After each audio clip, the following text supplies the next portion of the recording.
Chapter 10. Lake Reflections. Alex returned to Lake Serenity, the late afternoon sun casting long, melancholic shadows across the water. A year had passed since he last stood on this shore, a year since Mia, her eyes blazing with a righteous fury he now understood he deserved, had flung the heart-shaped pendant into its depths. The air was crisp, carrying the scent of pine and damp earth, a stark contrast to the warmth and laughter that once permeated this place. He stood at the water's edge, the familiar landscape stirring a potent cocktail of nostalgia and regret.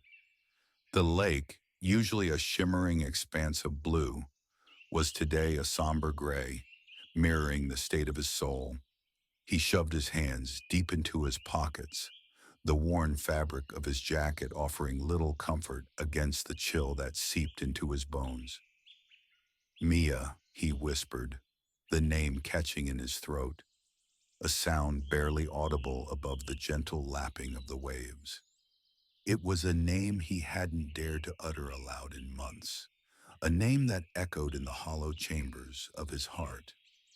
He walked slowly along the shoreline, his gaze fixed on the pebbles and sand, a subconscious search for something lost, something irretrievable. He remembered the day Mia had thrown the pendant into the lake.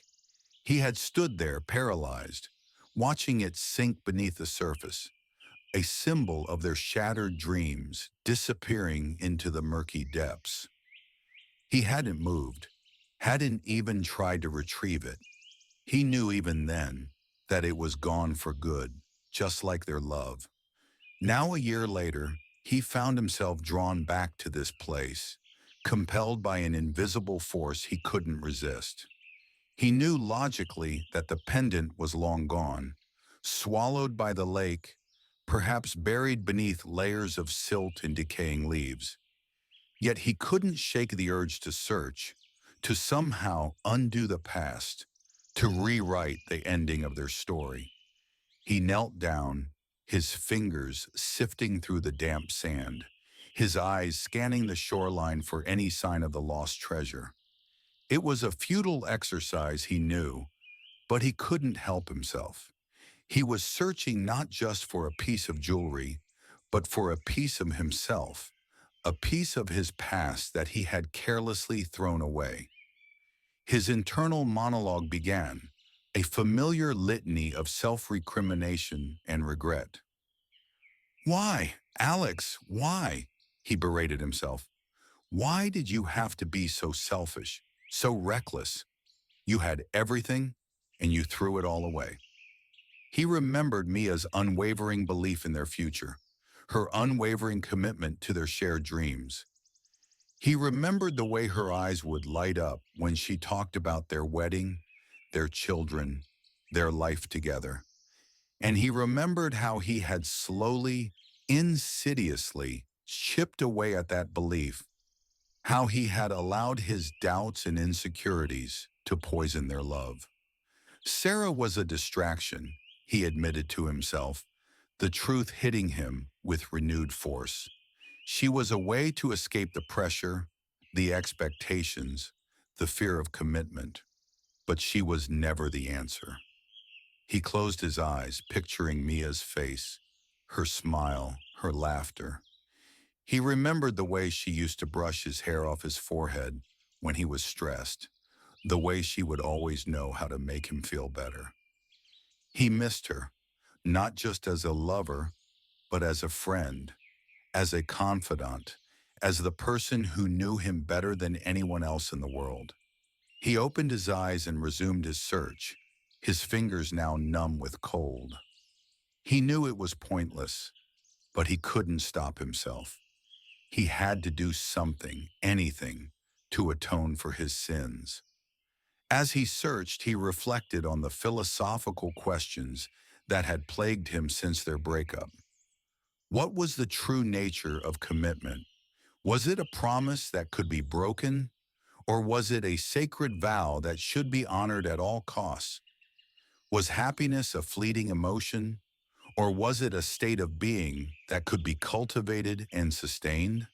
And was redemption even possible? Or was he destined to live with the consequences of his actions for the rest of his life?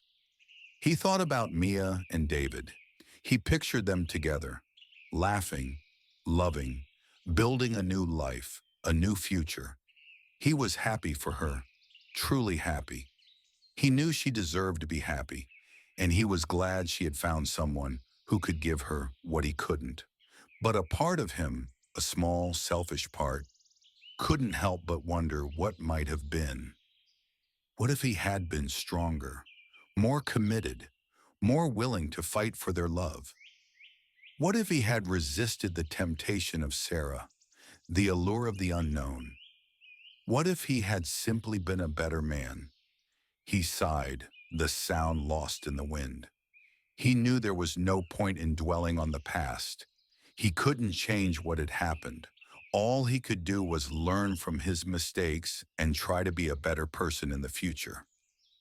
The sun began to set, casting a golden glow across the lake. The sky was ablaze with color, a breathtaking spectacle of orange, pink, and purple. It was a beautiful sight, but it only served to deepen his sense of loneliness.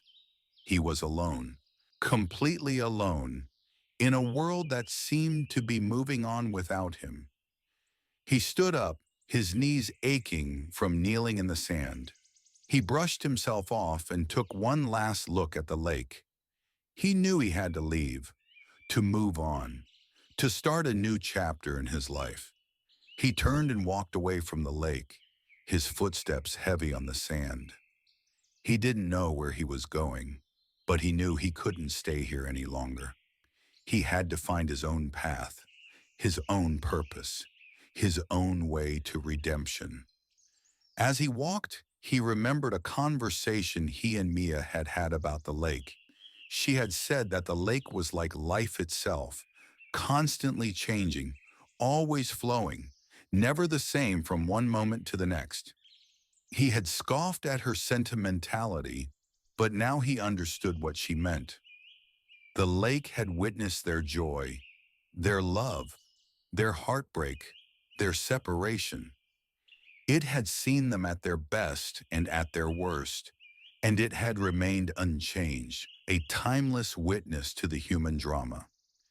He reached the edge of the woods and paused, looking back at the lake one last time. The sun had disappeared below the horizon, and the sky was now a deep, velvety blue. The lake was shrouded in darkness, its surface shimmering like a million tiny stars. He closed his eyes, taking a deep breath of the crisp, clean air. He knew he would never forget Mia, never forget their love, never forget the lessons he had learned. But he also knew that he had to let go, to move on, to embrace the future, whatever it might hold. He opened his eyes and stepped into the woods, his solitary figure disappearing to the darkness. The lake remained behind him, a silent testament to the fragility of promises, the consequences of betrayal, and the enduring power of memory. The lake remains unchanged, a timeless witness to human drama.